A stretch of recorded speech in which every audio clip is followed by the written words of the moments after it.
Sementara itu, viral di media sosial, pemukim ilegal Zionis Israel menyerang penduduk Palestina. Diduga mereka hendak mencuri domba milik warga di desa Al-Mughoyir, Palestina.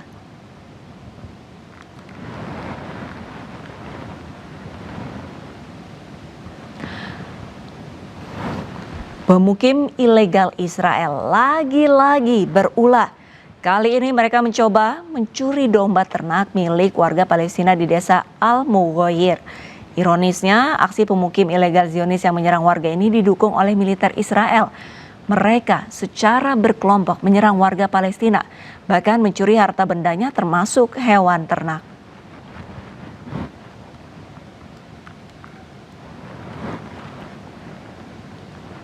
Warga Palestina menyambut kepulangan tahanan asal Gaza yang sebelumnya ditahan oleh Israel. Mereka disambut oleh warga bahkan diarak menjadi pahlawan.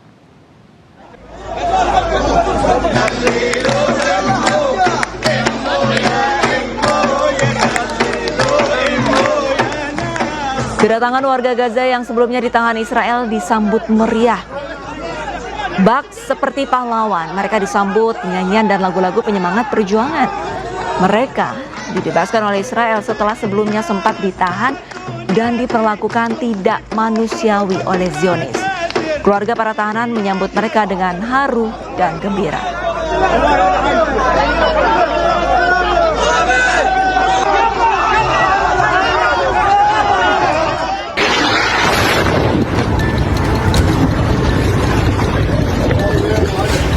Allahu Akbar. Allahu Akbar ya Muhammad. Allahu Akbar.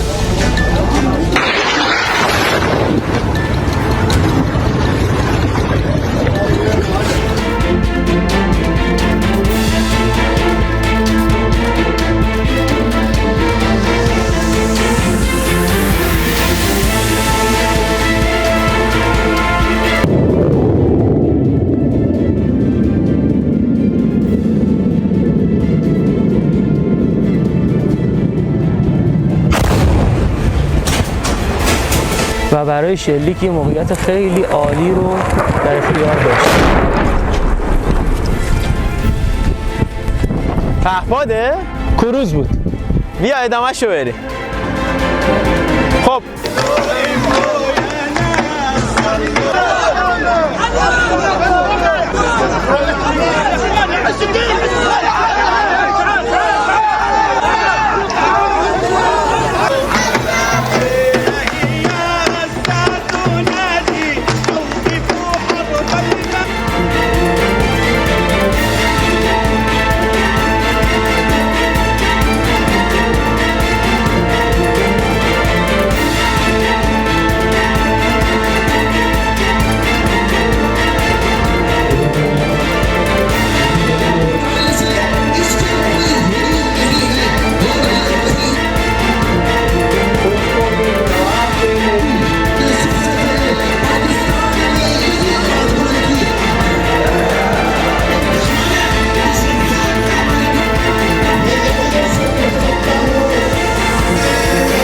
Masih di Ini Sore, pemirsa, dan kami sudah kembali terhubung dengan pengamat Timur Tengah, Bapak Hasibullah Satrawi.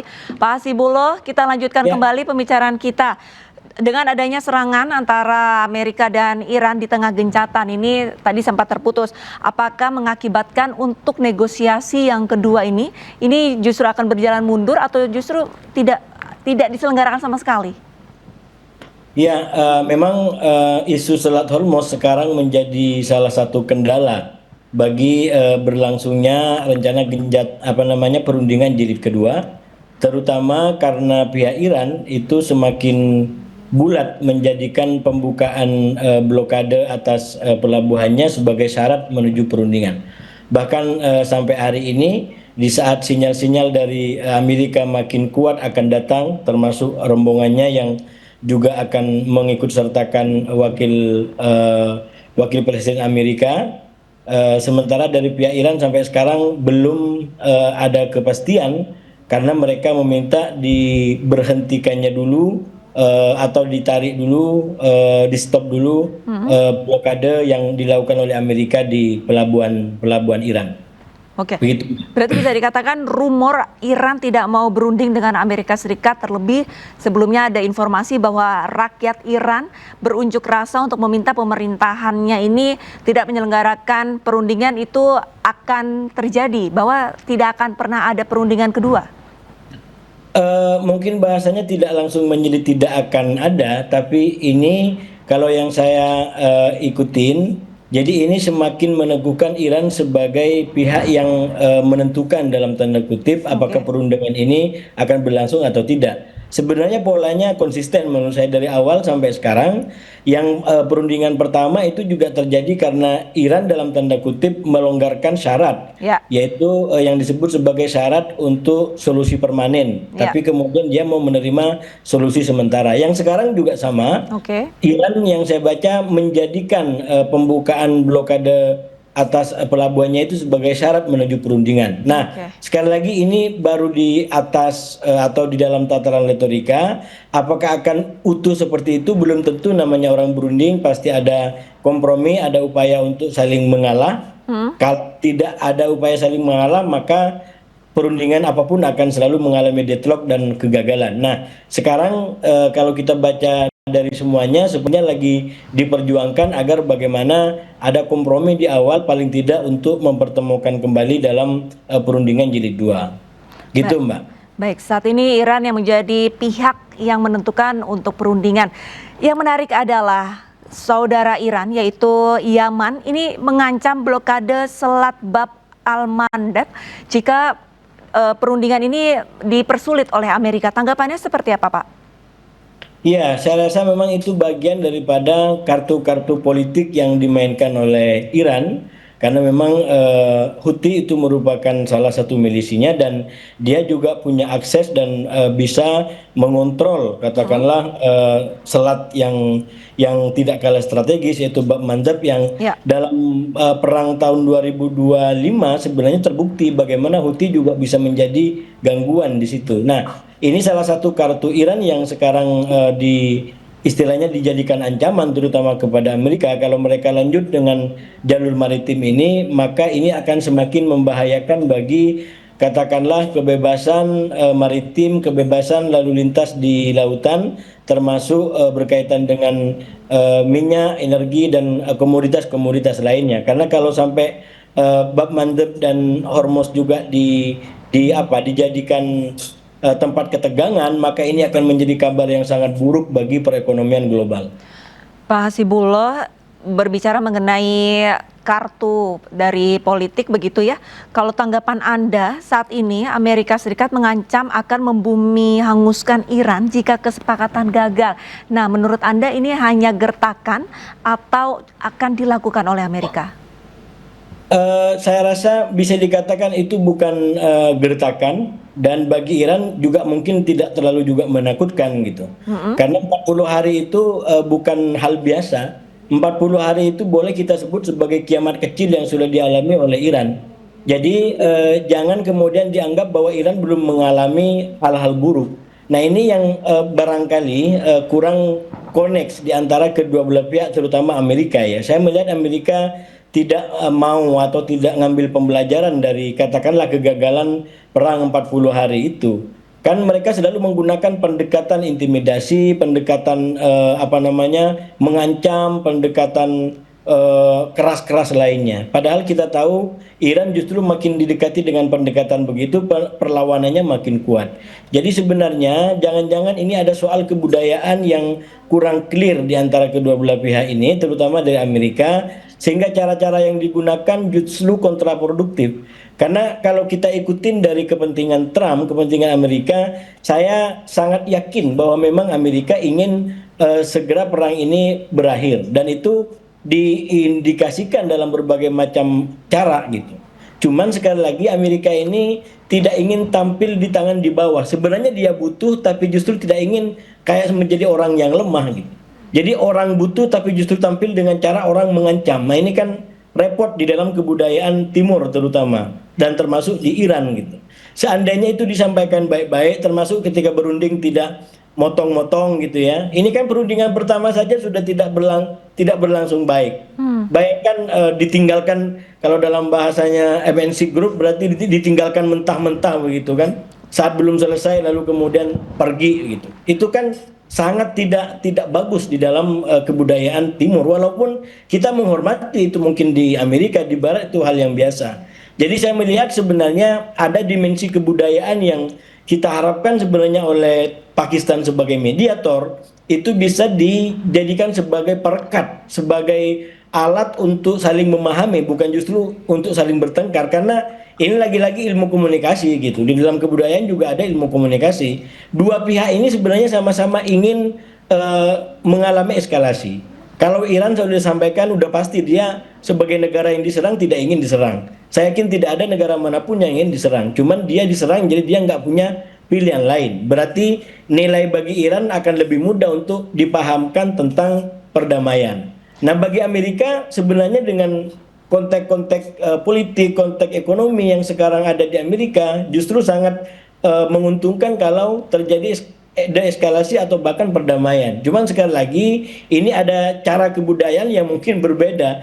Mereka mau tapi tidak dengan cara yang melemah. Mereka mau tapi tetap dengan cara yang tegak sesuai dengan kapasitasnya dan keyakinannya bahwa mereka negara adidaya. Sehingga walaupun kenyataannya Trump sangat ingin deal, tapi justru dia datang dengan bahasa-bahasa mengancam, bahasa-bahasa yang power gitu ya. Dan sekali lagi itu ke Iran itu menjadi negatif, sehingga ini sebenarnya perannya mediator. Kalau mediator tidak ngambil di situ, di tengah di situ, maka ini bisa menjadi perang betulan yang sebenarnya lebih disebabkan oleh katakanlah sisi-sisi kebudayaan yang mungkin tidak terjembatani dengan baik. Walaupun dengan kalimat dari Presiden Amerika Donald Trump, no more Mr. Nice Guy, yang bisa dikatakan sudah tidak ada lagi nih orang yang bersifat baik gitu atau yang bersifat manis gitu. Tanggapan Anda? Ya, sekali lagi itu kan retorika yang Trump kalau dibaca secara utuh, kalau memang dia sudah memenangkan peperangan, sudah menguasai lapangan, dia tidak akan bicara di sosial media. Tentaranya akan ambil apa yang dia mau di Iran. Dia akan ambil uraniumnya, dia akan ambil apapun yang dia mau. Tapi kan kenyataannya secara lapangan itu semua tidak terjadi. Karena itu saya katakan sebenarnya Amerika belum dapat yang dia mau. Dan dia butuh untuk mendapatkan yang dia mau. Nah, ini masalahnya, orang butuh tapi dengan cara mengancam. Nah, itu yang menjadi soal gitu.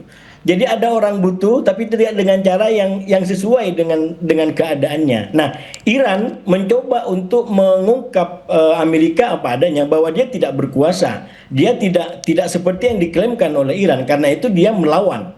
Termasuk ketika buka tutup Hormuz, itu kan bagi saya adalah perlawanan. Perlawanannya dalam dua lini sekaligus. Yang pertama di Hormuz, ketika mereka memblokade pelabuhannya Iran, maka mereka juga blokade Hormuz secara lebih ketat. Jadi ada vis-a-vis di situ. Nah, yang tidak kalah kuat justru perlawanan dilakukan Iran kepada katakanlah publik dunia, kepada Amerika, kepada Trump, untuk publik dunia dan publik Amerika, yaitu melawan kredibilitas Trump, menghancurkan kredibilitas Trump. Bayangkan Trump baru menyampaikan bahwa situasinya sudah sangat baik, sangat optimistis, sebentar lagi kita akan deal, Hormuz sudah dibuka, tiba-tiba Iran kasih pernyataan bahwa Hormuz kami tutup. Itu kan artinya apa? Informasi yang disampaikan Trump itu tidak kredibel. Dan itu tamparan dan perlawanan yang keras sekali dilakukan oleh Iran kepada Trump di level itu. Baik, terima kasih banyak atas diskusinya pada sore hari ini. Pengamat Timur Tengah Bapak Hasibullah Satrawi, salam sehat Bapak. Makasih Mbak Alista. Kita ke informasi selanjutnya, pemirsa. Hizbullah merilis video serangan terhadap tank milik Israel di Lebanon. Pihak Hizbullah menyatakan tidak peduli atas negosiasi yang dibuat antara pemerintah Lebanon dengan Israel.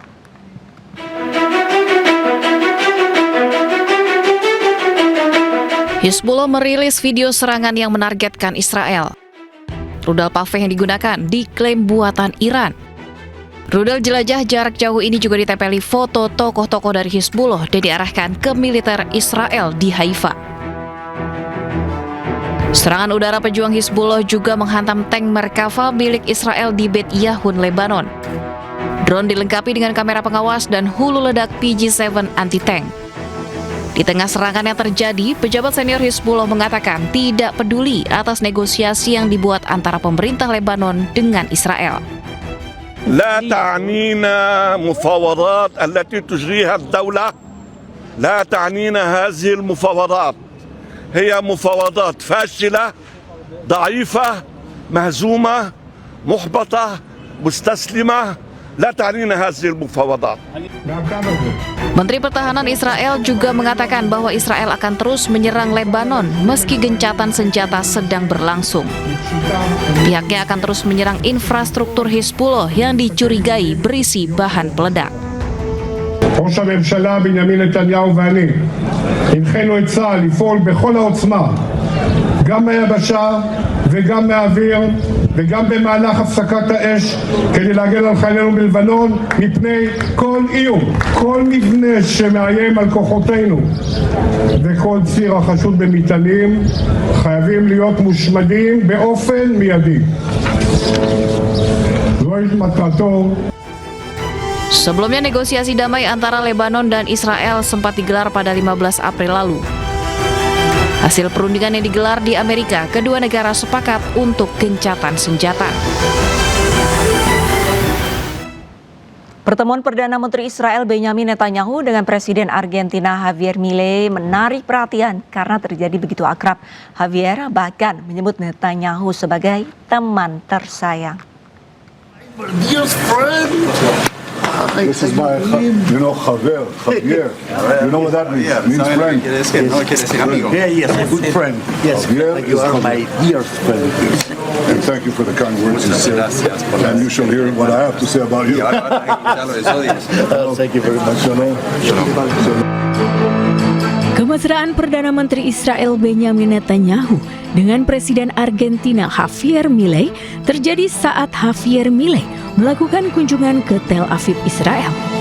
Hari ini rencananya pemimpin Argentina itu akan menerima gelar doktor kehormatan dari Universitas Bar Ilan di Israel. Selain mesra sebagai teman, Presiden Argentina juga menegaskan sikapnya untuk selalu mendukung Israel di tengah konflik panas Israel dengan Iran. Dalam bahasa Spanyol, berdiri di samping Netanyahu, Javier menyebut Hamas dan Garda Revolusi Iran atau ARGC adalah organisasi teroris. Firmamos el memorándum de entendimiento por la democracia y la libertad entre Argentina e Israel. Declaramos como organizaciones terroristas a Hamas, a la Guardia Revolucionaria de Irán y a los capítulos del Líbano, de Egipto y de Jordania de la Hermandad Musulmana. Convertimos a la Argentina en el primer país sudamericano en presidir la Alianza Internacional para la Memoria del Holocausto. Expresamos nuestro firme apoyo a Estados Unidos y a Israel en su guerra contra el terrorismo y contra el régimen iraní. Vivimos un momento en que los valores que nos dieron civilización, la libertad. Sementara itu, jika Netanyahu begitu disambut hangat dan mendapat dukungan dari Presiden Argentina, warga Israel justru sempat menggelar aksi demonstrasi. Ribuan orang Israel turun ke jalan termasuk ke daerah Haifa mendekati tempat tinggal Netanyahu.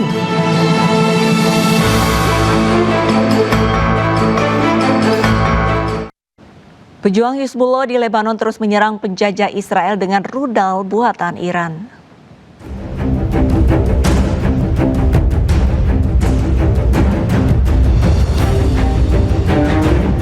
Inilah rudal Paveh buatan Iran yang digunakan pejuang Hizbullah untuk menggempur wilayah Zionis Israel. Rudal jelajah jarak jauh ini ditempeli foto tokoh-tokoh Hizbullah. Rudal Hizbullah diarahkan ke posisi militer penjajah Israel di Ma'alot dan Tarshiha.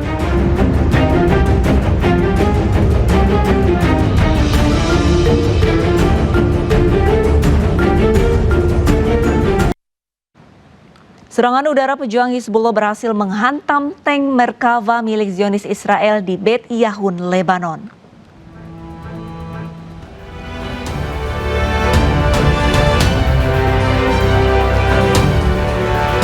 Pejuang Hizbullah merilis video serangan di kawasan Bet Yahun, Lebanon Selatan. Sebuah FPV drone mengincar sebuah tank Merkava milik penjajah Israel. Kamikaze drone dilengkapi dengan kamera pengawas dan hulu ledak PG-7 anti-tank.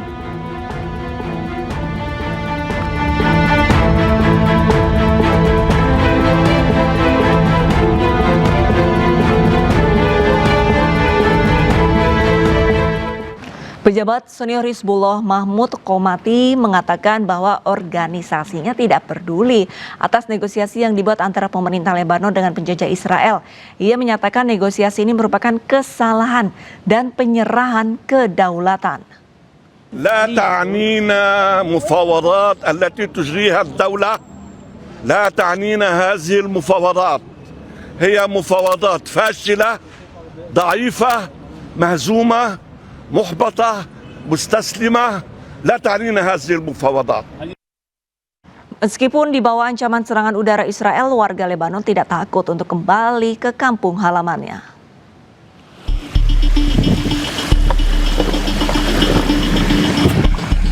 Empat 40 hari menunggu di pengungsian, ribuan warga Lebanon akhirnya bisa kembali ke kampung halamannya. Hal ini terjadi usai perjanjian gencatan senjata antara pemerintah Lebanon dan penjajah Israel yang dimulai pada 17 April lalu.